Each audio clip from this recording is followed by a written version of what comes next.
ईश जीवयोर्वेशधिभिदा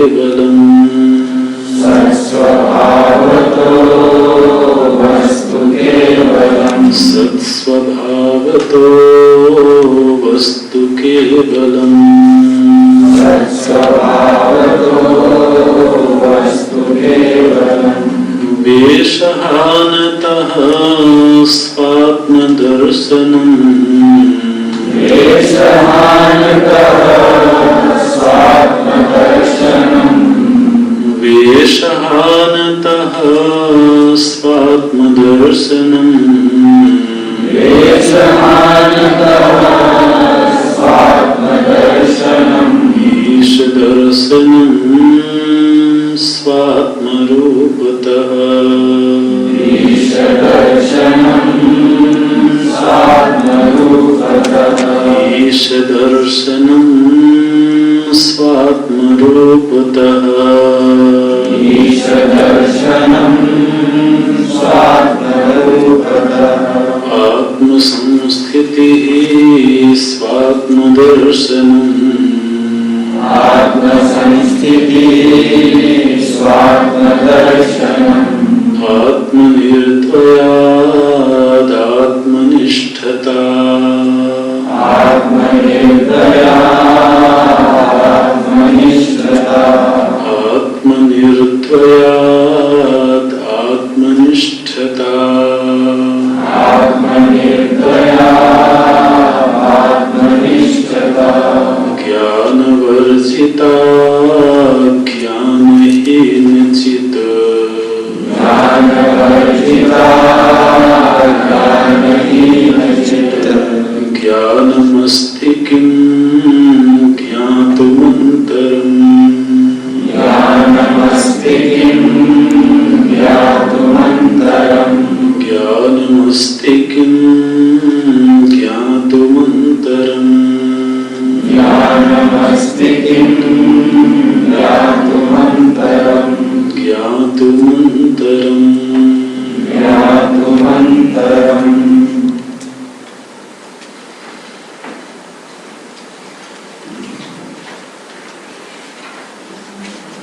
शम दम आदि साधन संपत्तियों से संपन्न जब कोई साधक ब्रह्म विद्या के आचार्य की सन्निधि में जाता है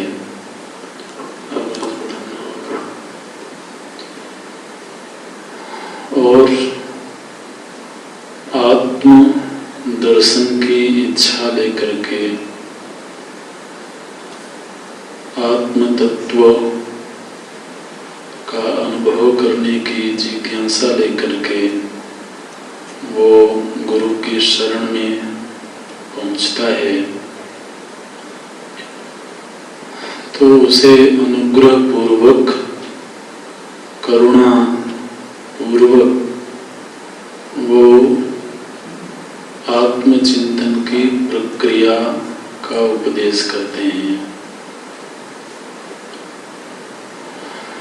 वो जो प्रक्रिया है उसका एक क्रम होता है, एक व्यवस्था होती है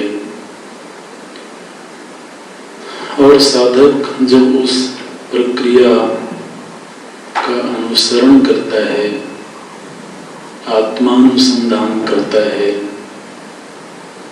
तो उसे अपने अभीष्ट की प्राप्ति होती है। ये अंतर्मुखी यात्रा है, प्रत्येक आत्मा के अनुसंधान की यात्रा है। प्रत्येक का अर्थ होता है अंदर, निजता। मुझसे जो बाहर है वो पराग है और जो भीतर है वो प्रत्यक है। तो आपने कभी शायद ये शब्द सुना होगा, प्रत्यक आत्मा। प्रत्यक आत्मा जो इंद्रियों के द्वारा बाहर जाकर के नहीं मिलती है, बल्कि इंद्रियों की यात्रा को उपराम करके उनको संयमित करके अंदर की ओर यात्रा करने से प्राप्त होती है, वो प्रत्यक आत्मा है। तो ऐसी जो प्रत्यक आत्मा है, उसके अनुसंधान की प्रक्रिया क्या है और अनुसंधान का परिणाम क्या होगा, ये 17वें श्लोक से ये एक ज्ञान की विचार प्रक्रिया शुरू हुई, जिसमें पहला प्रश्न था मानसम तो किम। यहाँ से ये यात्रा आरंभ हुई और 23वें श्लोक में इस प्रकरण का समापन हुआ। 23वां श्लोक है सत्वभाषिका चित वेतरा सत्तया ही चित चित्तया ह्यहम्। तो 17वें से लेकर के 23वें श्लोक तक 7 श्लोक हैं। इनमें तो त्वम पद का शोधन हुआ। त्वम ने अहम, मैं, अहम के अनुसंधान की एक प्रक्रिया क्रमबद्ध तरीके से बताई गई। उसमें विचार प्रक्रिया इस तरह से आगे बढ़ी कि पहले मन नाम की जो वस्तु है, असल में ये जो मन है, ये बाह्य जगत और अंतर जगत के मध्य की कड़ी है। ये अंतरात्मा को बहिर्जगत से जोड़ने का कार्य करता है।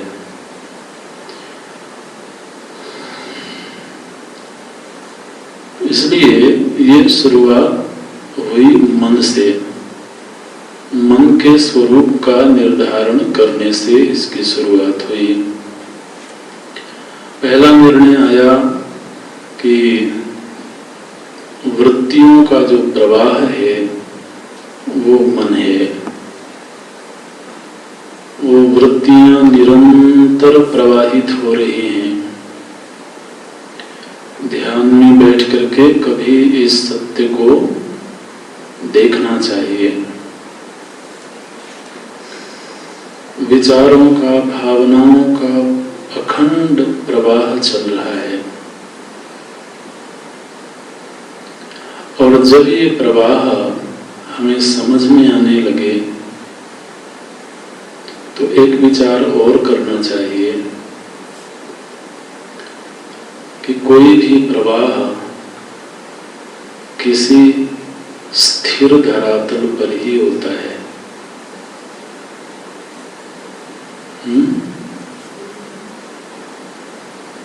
गंगा जी प्रवाहित हो रही हैं, अखंड प्रवाह है, लेकिन जिस धरती पर, जिस धरातल पर वो प्रवाह हो रहा है, वो धरातल प्रवाहित नहीं हो रहा है।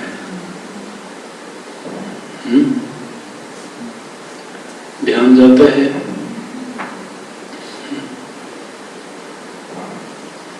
तो चित्त वृत्तियां प्रवाहित हो रही हैं, इसको हमने स्वीकार कर लिया, लेकिन इस प्रवाह का जो धरातल होगा वो स्वयं प्रवाही नहीं होना चाहिए। वो क्या है? ये चित्तवृत्तियों पर जब तक विचार ना हो तब तक व्यक्ति अगले कदम पर नहीं बढ़ेगा। यह निश्चय हो जाए कि मन एक प्रवाह का नाम है, निरंतर प्रवाह है, और फिर दुनिया में सर्वत्र यह सिद्धांत देखा जाता है कि प्रवाह किसी कूटस्थ धरातल पर ही होता है, किसी स्थिर धरातल पर ही होता है। तो यदि तो मन प्रवाहित हो रहा है तो निश्चित रूप से मन का कोई धरातल होगा जो स्वयं प्रवाही नहीं होगा। वो क्या है?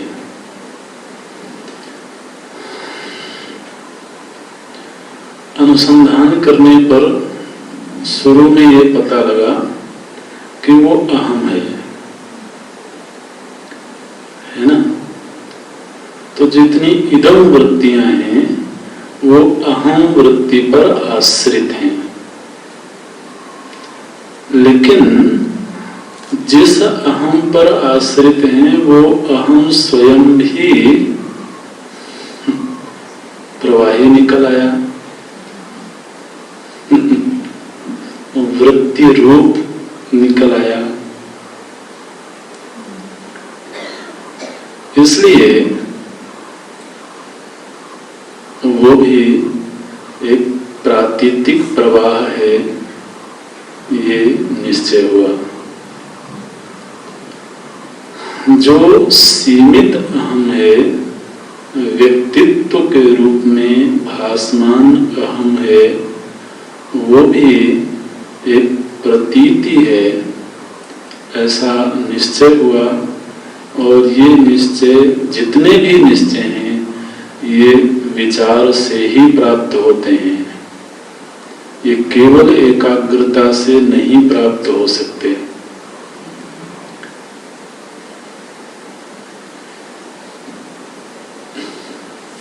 और जब वृत्ति के इन दोनों रूपों के विषय में ये निर्णय प्राप्त हुआ कि ये प्रतीति मात्र है, स्वयं सत्ता शून्य है, तो फिर जो अहम का परम रूप है, जो यथार्थ रूप है, वो प्रकट हुआ। अहम अहमतया परम पूर्ण सत स्फुरति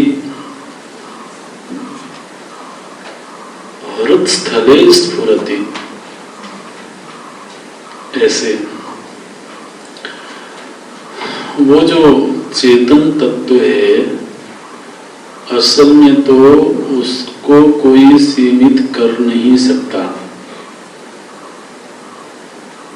वो सीमित हुआ है, ये एक भ्रांति है। शरीर में ये सामर्थ्य नहीं है, इंद्रियों में, बुद्धि में, किसी में भी ये सामर्थ्य नहीं है कि वो उस अखंड चेतना को सीमित कर सके। किसी भी घट में, चाहे वो स्वर्ण का ही क्यों ना हो, उसमें ये सामर्थ्य नहीं है कि वो आकाश को सीमित कर सकें, आकाश को परिच्छिन्न कर सकें। आकाश परिच्छिन्न हुआ है, ये भ्रांति जरूर पैदा कर सकते हैं। इसी तरह से आज के दिन हमें चेतन सीमित मालूम पड़ता है, शरीरस्थ मालूम पड़ता है, मन से घिरा हुआ मालूम पड़ता है। ये जो घेरा है, जो सीमा है, ये एक भ्रांति जन्य अनुभूति है। जब तत्व पर विचार होता है तो निर्णय यही प्राप्त होता है, और ये निर्णय प्राप्त होना चाहिए।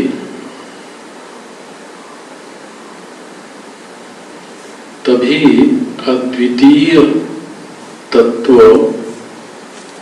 के विषय में विचार हो सकता है। जो स्वयं खंडित हो जाए, इसका मतलब ये है कि दो वस्तुएं तो सत्य हो गई, क्योंकि एक जो वस्तु खंडित हो रही है और एक जो खंडित कर रही है। ध्यान रखें, ये खंडित करने वाली और खंडित होने वाली ये दोनों फिर सत्य हो जाएंगे, क्योंकि आपस में समसत्ता जिसकी लगी साधक बाधकता जिसकी। ये कहा गया कि आपस में जो समसत्ताक होते हैं, जैसे दृष्टांत के लिए स्वप्न में यदि हमें प्यास लगी है, स्वप्नावस्था में है और वहाँ प्यास लगी है, तो स्वप्न में लगी हुई प्यास को ये जो जागृत में उपलब्ध जल है ये उस प्यास को नहीं बुझा सकता। स्वप्न में लगी हुई प्यास को स्वप्न में उपलब्ध जल ही बुझाएगा। ठीक है, तो वहाँ स्वप्न की प्यास और स्वप्न का जल दोनों का स्टेटस एक जैसा है। अगर सत्य हैं तो दोनों सत्य हैं, और कल्पना है तो दोनों कल्पना है। तो जब हम ये कहते हैं कि चेतना को शरीर ने सीमित कर दिया,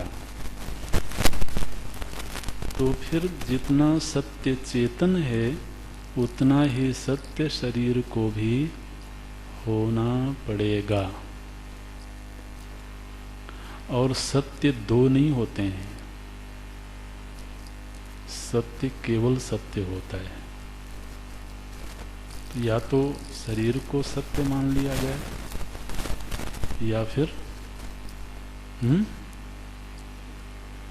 चेतन को सत्य मान लिया जाए। अगर तो एक को हमने सत्य के रूप में निर्णीत किया, निर्णय दिया, तो दूसरे को असत होना पड़ेगा।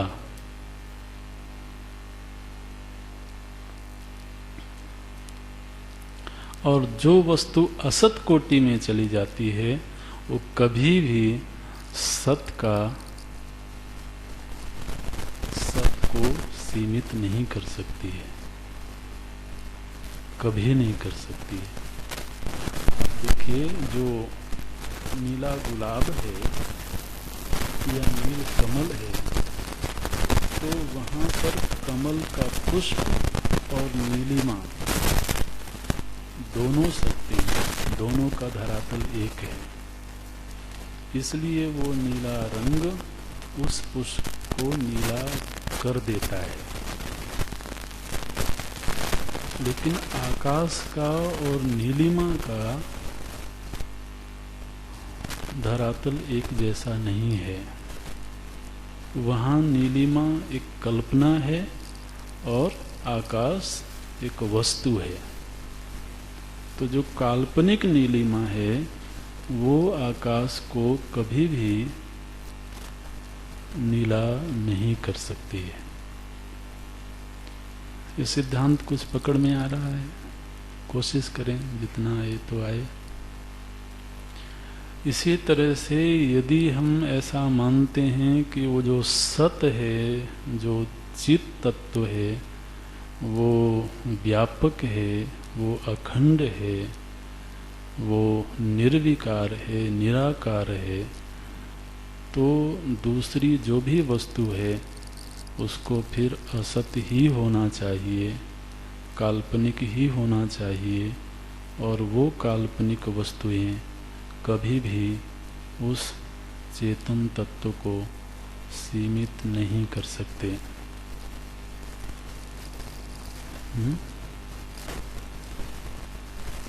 ये निर्णय है। और वो जो तत्व है वो मैं है,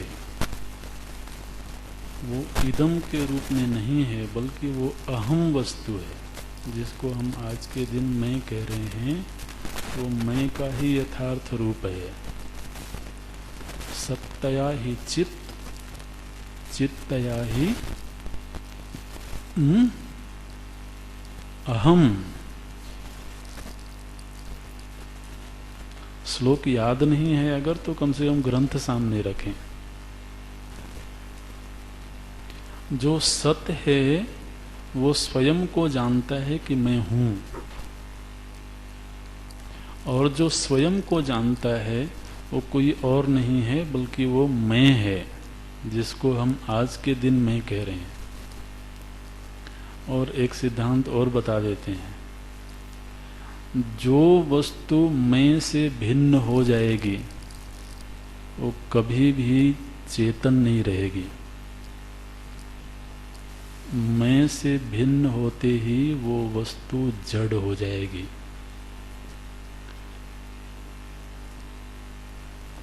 ये सब सिद्धांत हैं, धीरे धीरे करके खुलते रहेंगे जैसे जैसे प्रसंग आएगा, लेकिन इनको संभालते रहना चाहिए।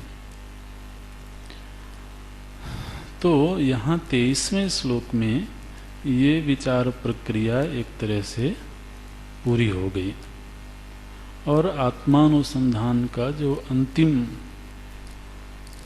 निर्णय आया वो ये आया कि मैं एक अखंड अविच्छिन्न सच्चित स्वरूप आत्मा हूँ।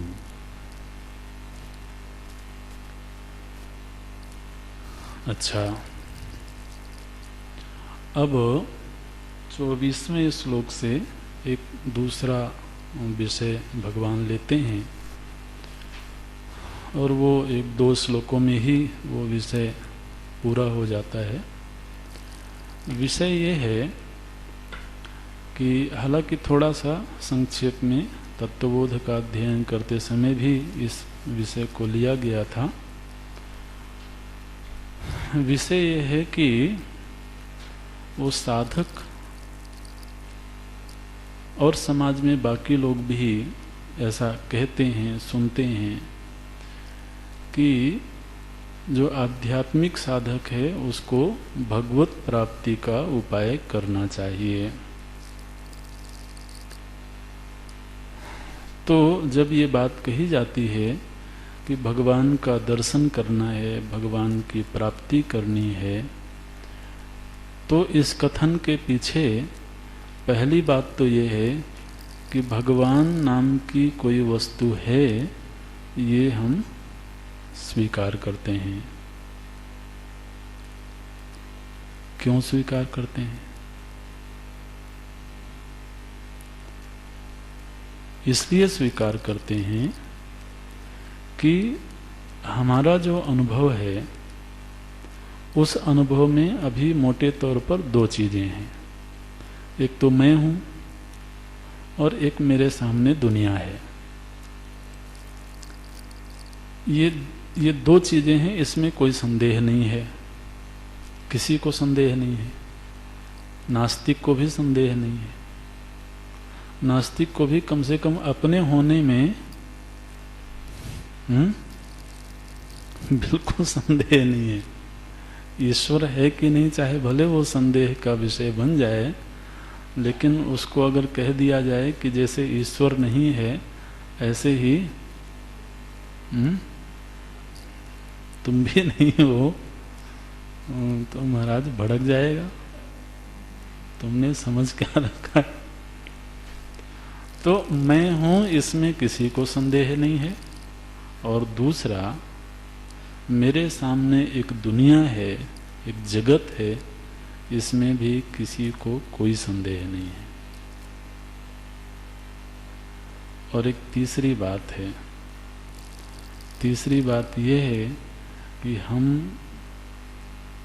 ये अनुभव करते हैं, चाहे भले उस अनुभव को हम स्वीकार करें या ना करें, लेकिन अनुभव करते हैं कि मैं और मेरे सामने विद्यमान जगत दोनों का विधिवत संचालन हो रहा है, दोनों जी रहे हैं और आनंद मंगल से जी रहे हैं। तो कोई एक तीसरी सत्ता होनी चाहिए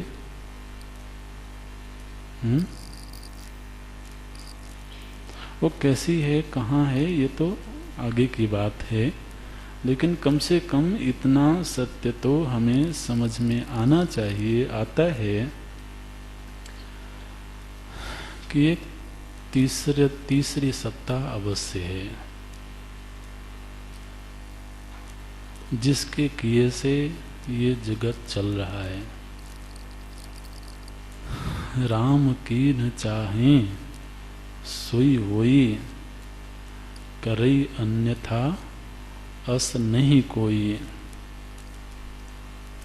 तो लोग कहते हैं कि अरे उसकी कृपा से सब हो रहा है, दुनिया चल रही है। अब जो ऐसा कह रहा है उससे पूछ दिया जाए कि उसकी माने किसकी? बोले बस उसकी माने उसकी समझ लो। उसमें ज़्यादा मुझे कुछ आता नहीं है, लेकिन मैं ऐसा निरंतर अनुभव करता हूँ कि कोई है, बस है, जिसकी कृपा है, जिसका अनुग्रह है, और सहजता से ये जगत प्रवाहित हो रहा है, चल रहा है।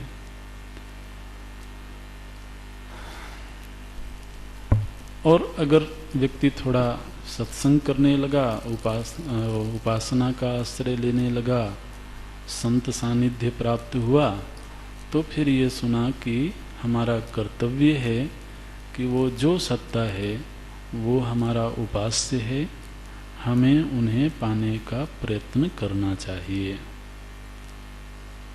तो एक कदम और आगे बढ़ गए। माने आस्तिकता तो इतनी ही है कि कोई ईश्वर नाम की सत्ता है, लेकिन वो जो ईश्वरीय सत्ता है वो मेरा आराध्य है, ये तो अगला कदम है।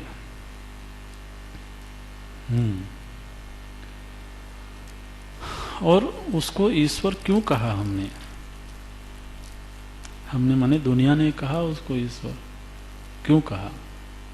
ये उसका नाम है क्या? बोले नहीं, नाम नहीं है। उसकी क्रियाओं को देखते हुए, जैसे कोई व्यक्ति अध्यापन कार्य कर रहा है, ठीक है, तो अध्यापन कार्य को देखते हुए उसको कहा गया कि ये अध्यापक हैं। तो ये अध्यापक उसका नाम नहीं है, बल्कि उसकी क्रिया के आधार पर उसको एक संज्ञा प्राप्त हुई, उसको संबोधित किया हमने, संबोधन के लिए एक शब्द बना लिया, लेकिन वो जो शब्द बना है वो उसकी क्रिया के परिप्रेक्ष्य में है, क्रिया के संदर्भ में है। ठीक इसी तरह से जब हम ये अनुभव करते हैं कि इस दुनिया में इतने कर्ता हैं, वो इतना कर्म कर रहे हैं, तो कोई होना चाहिए जो कर्म फल दाता के रूप में होवे, जो इस जगत पर शासन करने वाला होवे। तो उस महाशक्ति के, जिसको अभी हमने देखा नहीं है, अभी अनुभव नहीं किया है, लेकिन उसकी ये जो क्रिया हो रही है, उसके द्वारा शासन की क्रिया हो रही है, इस क्रिया को देखते हुए उसको एक नाम दिया गया ईश्वर। ईश्वर माने होता है शासन करने वाला। ईशन, ईशन शब्द का अर्थ होता है शासन। तो जो शासन करने की क्रिया कर रहा है वो ईश्वर है। जैसे अध्यापन क्रिया करने वाले को अध्यापक कहते हैं, रसोई बनाने वाले को रसोइया कहते हैं, ठीक ऐसे ही शासन करने वाले को ईश्वर कहते हैं। तो ये जो संबोधन है ये क्रिया के संदर्भ में है, और ये जो क्रिया है ये हमारे अनुभव का विषय है। वो क्रिया जिसके द्वारा संपादित हो रही है वो चाहे भले हमारे लिए अभी अनुभव का विषय ना हो, लेकिन क्रिया अनुभव का विषय है, इसलिए हमने कहा कि वो ईश्वर है। आप जानते हैं शासक कौन होता है? शासक वो होता है जो किसी पर अनुग्रह कर सके और निग्रह कर सके।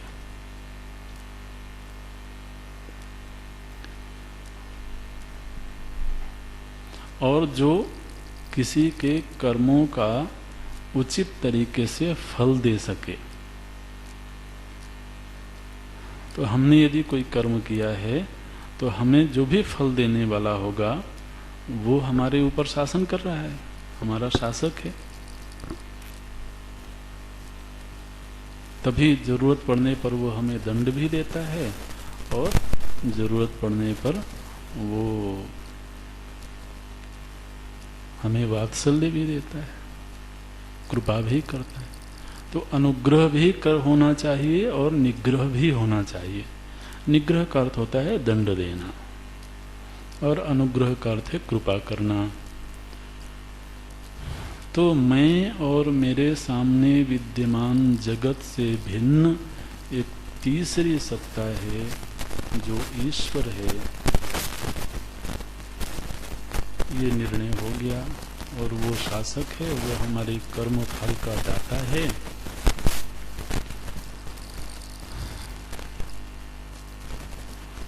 अब प्रश्न ये है कि मेरे और उसके बीच में संबंध क्या है।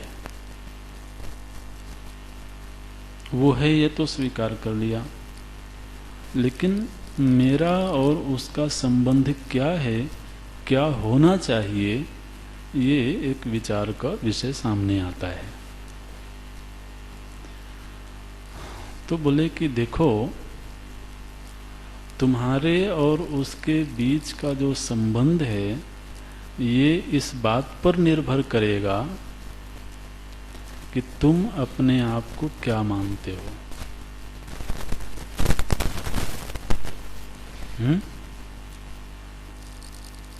बिल्कुल ध्यान रखना है ये बात।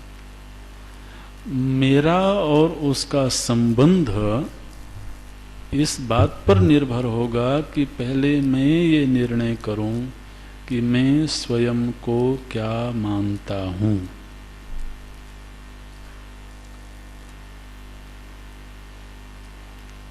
जैसे कि इस शरीर में जो जीव है, उस जीव ने एक पुरुष शरीर की उपाधि को स्वीकार किया। ध्यान देना, जीव है, वो एक चेतन वस्तु है। उसने इस पुरुष शरीर की उपाधि को स्वीकार किया, तो अब उस जीव की एक पहचान तय हो गई कि ये पुरुष है। अच्छा, जब उसकी ये पहचान निर्धारित हो गई, तभी उस पहचान के बाद फिर वो भाई बनेगा, पुत्र बनेगा। ये बाकी के जितने संबंध हैं, उन संबंधों का निर्धारण होगा तब जब पहले उसकी स्वयं की पहचान तय हो जाए।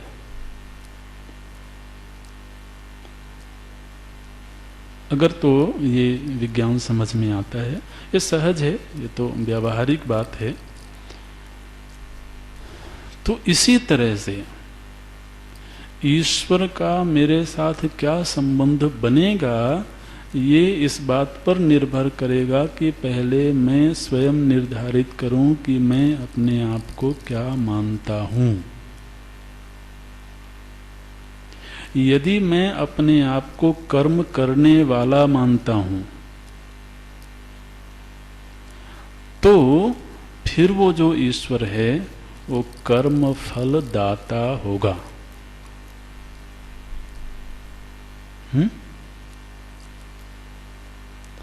यदि मैं अपने आप को उपासक मानता हूं, तो वो उपास्य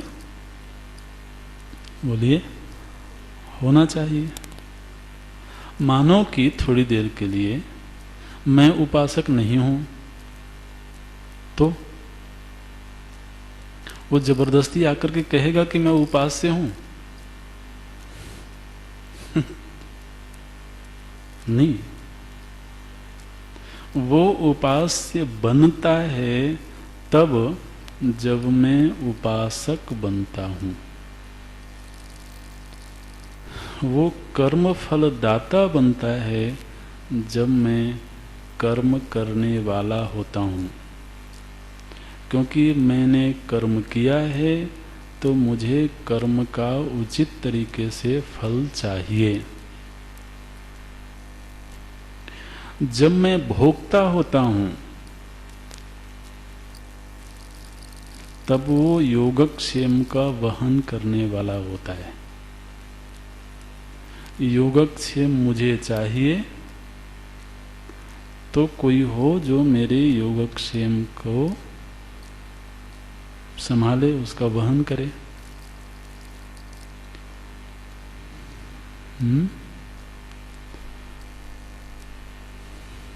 ईश्वर के साथ जीव का संबंध निर्धारित होता है जीव की अपनी पहचान के आधार पर। तो बोले महाराज फिर जीव की पहचान ही प्रधान हो गई, ईश्वर की पहचान का क्या हुआ? उसकी भी अपनी कोई पहचान है कि नहीं है? बोले उसकी पहचान क्या है वो तो हम बताएंगे, लेकिन पहले तुम अपनी तो तय करो। देखिए, मैं मनुष्य हूं, मैं एक व्यक्ति हूं, तो वो विराट है। मैं कर्ता भोक्ता हूं तो वो कर्म फल दाता है, वो शासक है।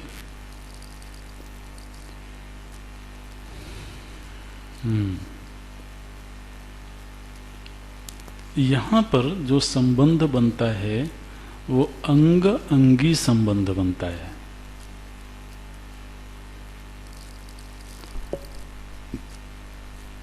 वो सेवक सेव्य संबंध बनता है। मैं सेवक हूं और वो मेरे आराध्य हैं, मेरे सेव्य हैं। और निश्चित रूप से अगर अंग अंगी संबंध है तो सेवक सेव्य संबंध होना ही चाहिए, क्योंकि इस शरीर के जितने अंग हैं वो सब इसकी सेवा के लिए हैं।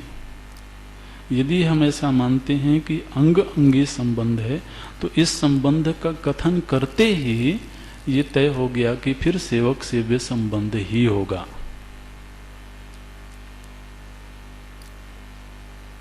सेवक सेव्य भाव बिनु भव न तरिय उर्गारी, ऐसे बोलते हैं। अच्छा, अब जरा थोड़ा सावधानी से सुने। जो हमारे आराध्य हैं उन्होंने करुणा करके अनुग्रह पूर्वक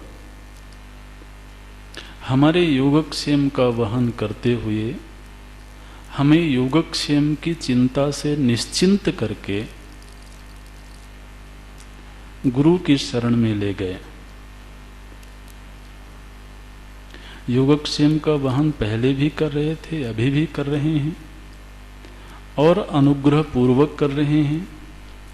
पहले हम इस सत्य को नहीं स्वीकार करते थे, इसलिए हम स्वयं भी चिंतित होते थे। अब जब ये समझ में आया कि हम कितने भी चिंतित हों,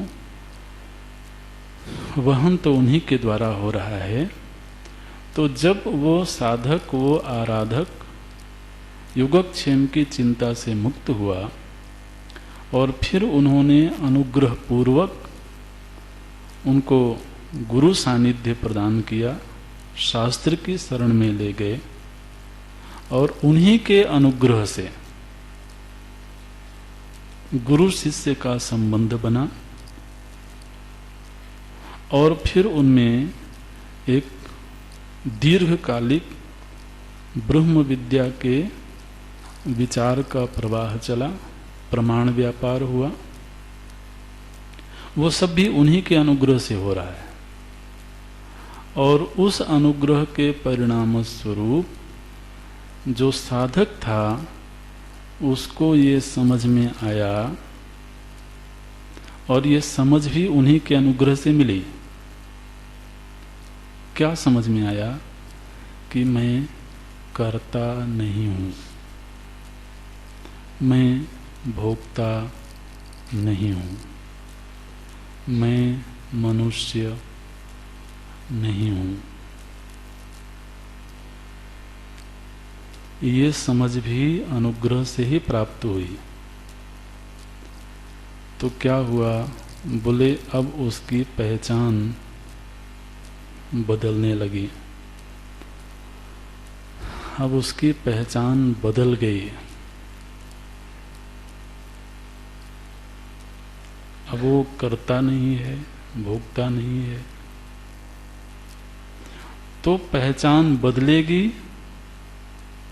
तो बोलिए संबंध बदलना चाहिए, है ना? जब तक ये पहचान है, ध्यान रखें, हमें धरातल बदलने की जब जरूरत पड़े तो बदलें। अगर तो मैं जीव हूं ये अनुभव बना हुआ है, तो ये सोहम सोहम की जो रट है ना, इसकी कोई बहुत कीमत नहीं है। मैं अभी अनुभव करता हूं कि मैं मनुष्य हूं तो हूं। अब इसमें काहे को जबरदस्ती सोहम सोहम लगाए हुए हैं? महाराज लोग प्राणायाम करवाते हैं, सो बोल करके प्राण खींचो या प्राण छोड़ो, करो मेहनत, ठीक है। ये तो विचार से निष्पन्न एक अनुभूति है, ये प्राणायाम से नहीं होता है। जबरदस्ती कुछ भी करते रहना नहीं।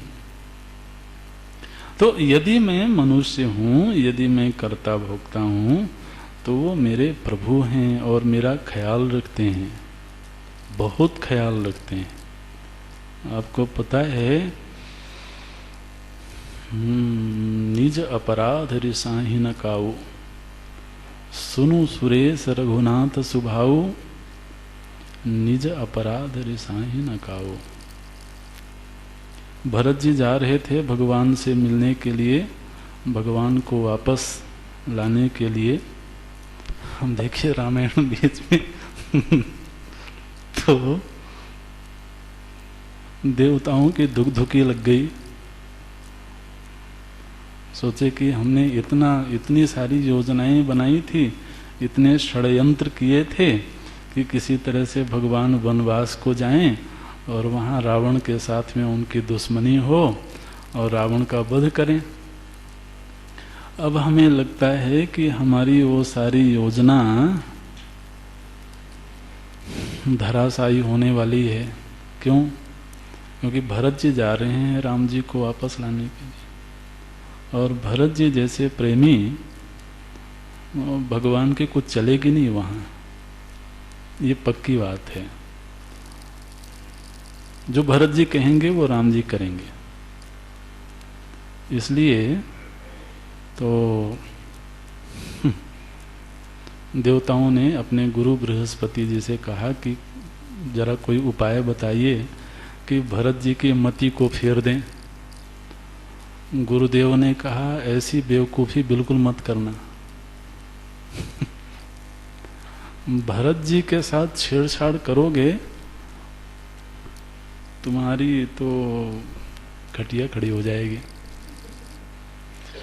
बोले सुनु सुरेश, सुरेश माने इंद्र, सुनु सुरेश रघुनाथ स्वभाव। तुम्हें पता नहीं है रघुनाथ जी का स्वभाव क्या है? बोले निज अपराध रिसाही न काऊ। कोई अगर प्रभु जी का अपराध कर दे तो उतने रुष्ट नहीं होते, उतने नाराज नहीं होते, लेकिन जो अपराध भगत कर करई, अगर कोई उनके भक्त का अपराध कर दे राम रोष पावक सो जरई। बोले उस समय पर वो जो राम जी है ना, बड़े शीतल मालूम पड़ते हैं, बड़े शांत मालूम पड़ते हैं, बिल्कुल अग्नि की ज्वाला बन जाते हैं। इसलिए भक्त का अपराध करने की कोशिश मत करना। तो कोई भक्त है तो भगवान इस रूप में उसके जीवन में आते हैं, उसका संरक्षण करते हैं, उसके लिए लड़ाई लड़ते हैं, उसके लिए जो नहीं करना चाहिए वो करते हैं, जो नियम विरुद्ध है वो भी करते हैं।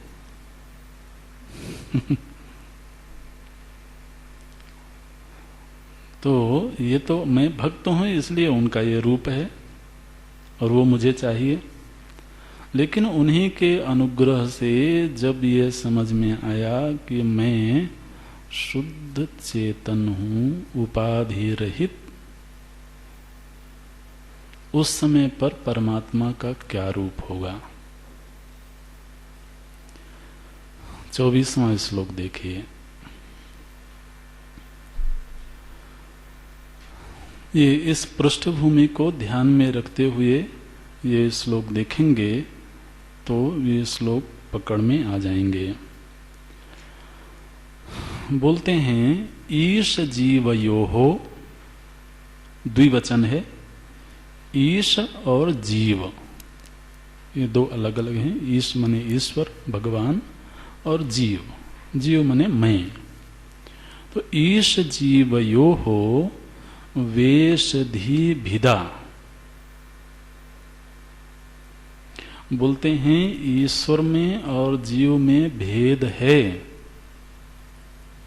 लेकिन ये भेद कैसा है? वेशधि, ये महत्व का शब्द है। भिदा, ईश जीवयोहो भिदा, ये एक वाक्य बना लें। ईश्वर और जीव में भेद है। अच्छा, भेद का हेतु क्या है?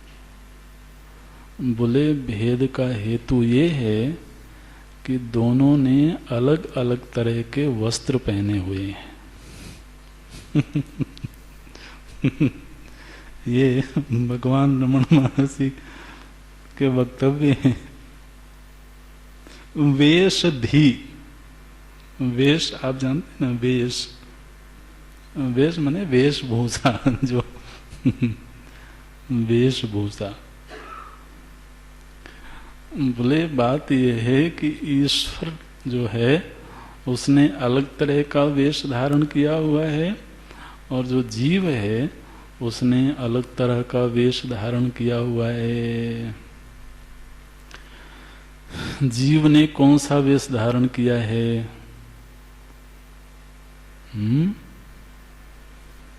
जीव ने अज्ञान का वेश धारण किया है और ईश्वर ने, बोलिए, माया का वेश धारण किया हुआ है। पूर्व के ग्रंथों से जोड़ते रहें तो समझ में आएगा, नहीं तो वस्त्र कहाँ खोजने जाएंगे।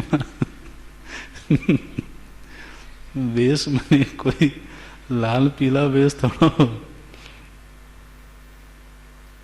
ये जीव ने अज्ञान का पर्दा ओढ़ा हुआ है, अज्ञान का वेश धारण कर रखा है, और जो ईश्वर है उसने माया का वेश धारण किया हुआ है। और जब तक ये रहेगा तब तक दोनों में भेद रहेगा, लेकिन किसी दिन ये वेश खत्म हो गया, नष्ट हो गया।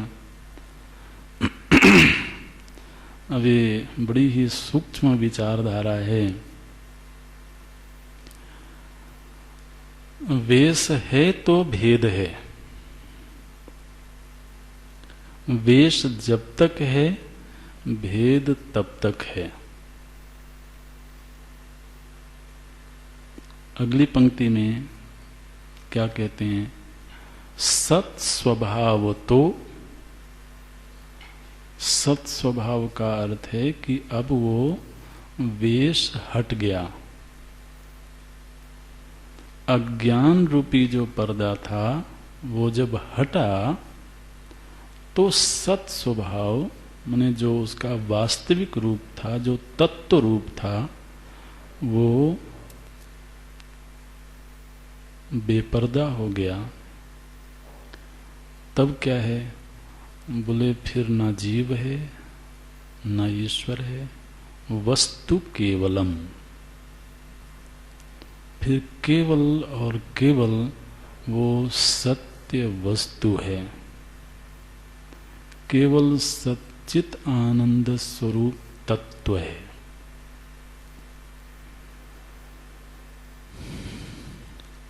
इसको थोड़ा सा दृष्टांत से समझें। दृष्टांत ये है कि जैसे समुद्र है और लहर है।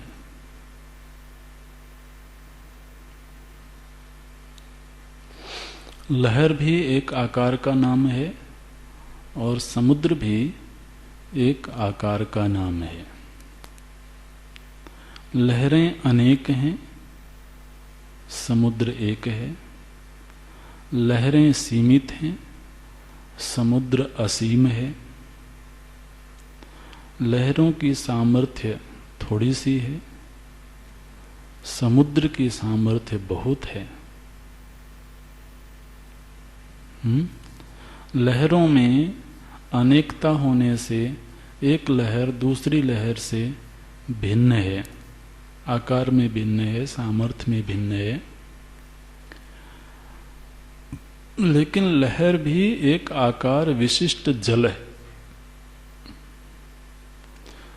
और समुद्र भी एक आकार विशिष्ट जल है।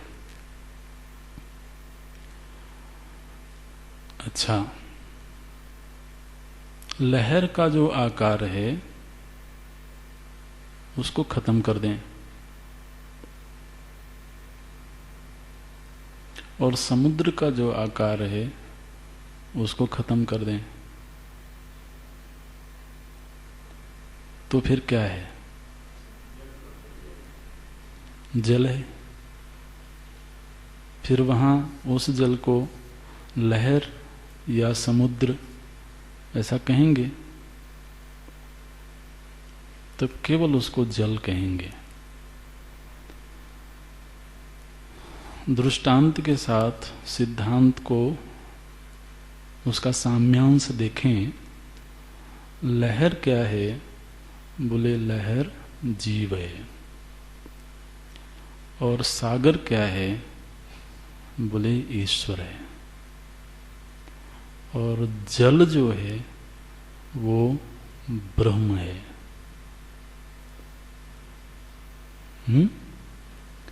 वो जो ब्रह्म है उसने एक सीमित उपाधि को स्वीकार करके लहर बना हुआ है और वही का वही ब्रह्म असीमता की उपाधि को स्वीकार करके समुद्र है।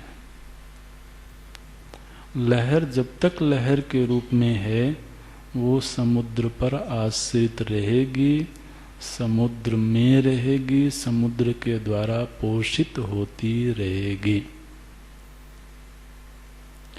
लेकिन लहर को जिस दिन अपने जल रूपता का ज्ञान हुआ उस दिन लहर में जो जल है और समुद्र में जो जल है उसमें कोई भेद नहीं है। भेद किसकी वजह से था? आकार की वजह से, सीमाओं की वजह से। ये है।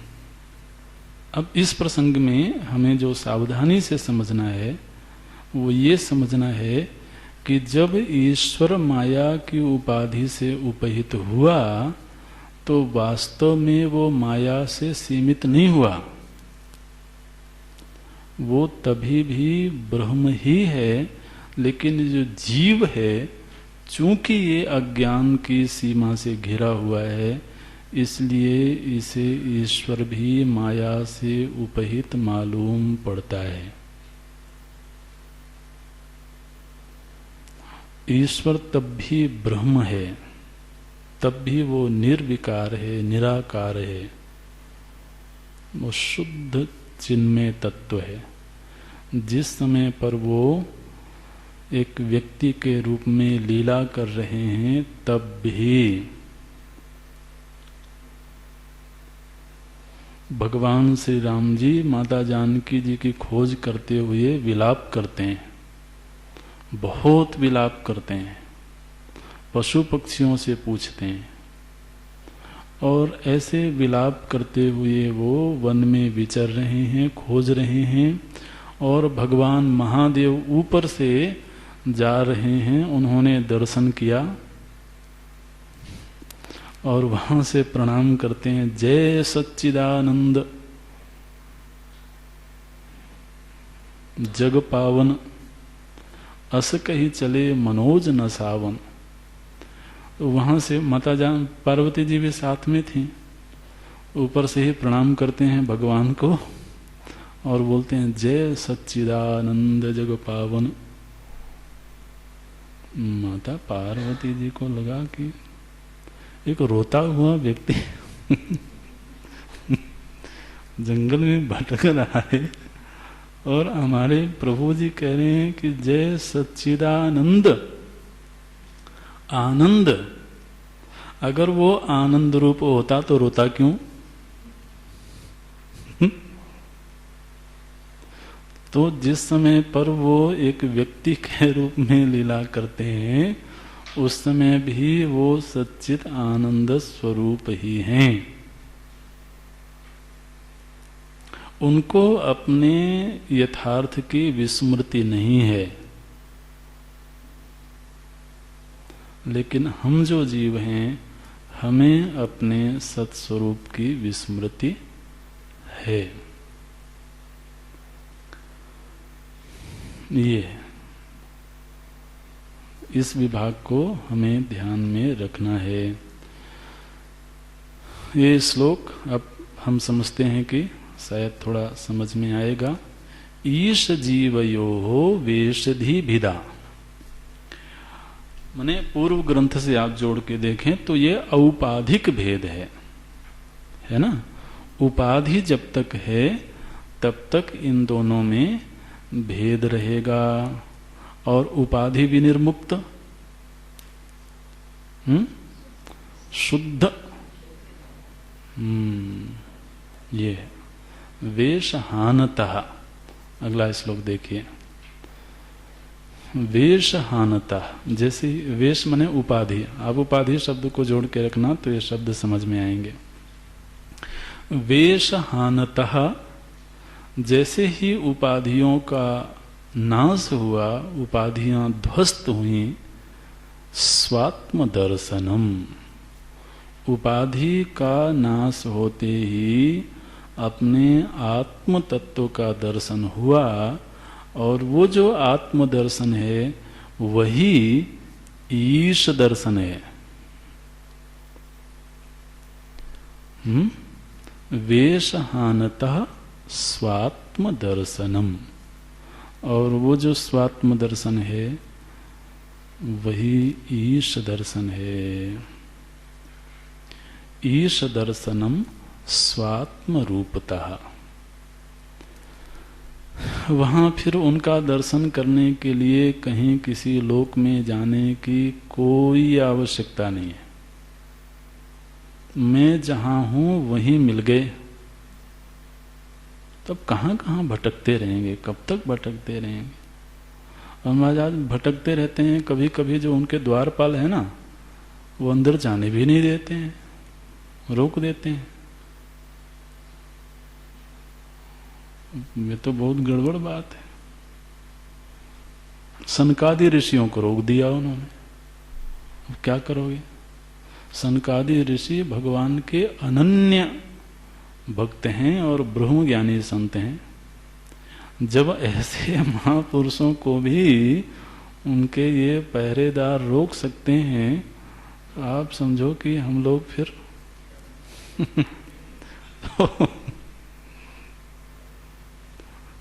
तो इसलिए पहरे में रहने वाले जो हैं उनसे मिलना बहुत मुश्किल काम है।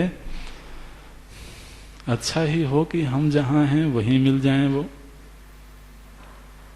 ये वेशहानतः स्वात्म दर्शनम, और ये स्वात्म दर्शन, क्योंकि स्वात्म का स्वरूप क्या निर्धारित हुआ था?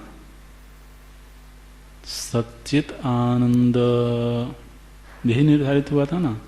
और परमात्मा कौन है? जय सच्चिदानंद।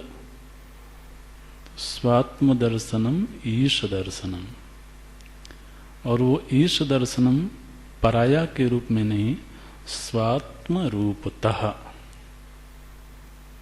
ये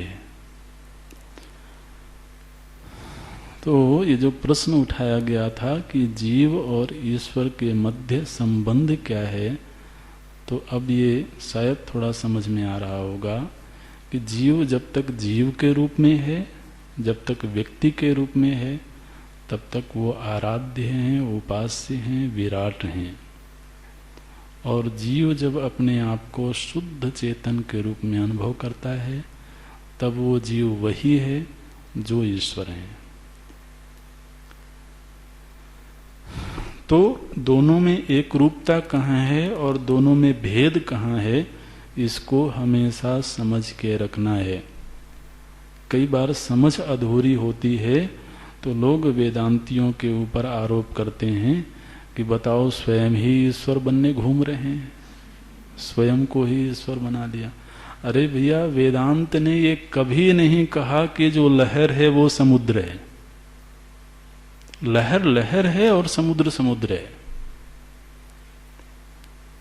कब हम ये कहते हैं कि लहर को समुद्र कहो तुम?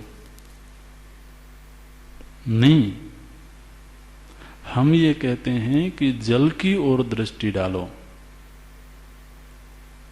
और जल पर जब दृष्टि जाएगी तो लहर और समुद्र का विभाग समझ में नहीं आएगा, विभाग होगा ही नहीं। लेकिन यदि मैं लहर हूं, ये मेरी आज की अनुभूति है, तो लहर का दायित्व तो सेवक बन के रहना ही है। इसलिए भेद कहाँ है और अभेद कहाँ है, इसको अच्छी तरह से हमें विचार करके समझ लेना है। उपाधि से जब तक उपहित हैं तब तक भेद रहेगा ही रहेगा, उस भेद को कोई नहीं मिटा सकता। औपाधिक रूप से जीव और ईश्वर भिन्न हैं, निरुपाधिक रूप से दोनों में तत्वतः कोई भेद नहीं है। ये है ईश दर्शनम स्वात्म रूपता। इस पर चिंतन करें, मनन करें। ओम, यहाँ पूरा करते हैं आज। ओम पूर्णमदः पूर्णमिदं पूर्णात् पूर्णमुदच्यते पूर्णस्य पूर्णमादाय पूर्णमेवावशिष्यते। ओम शांति शांति शांति। हरि ओम। श्री गुरुभ्यो नमः।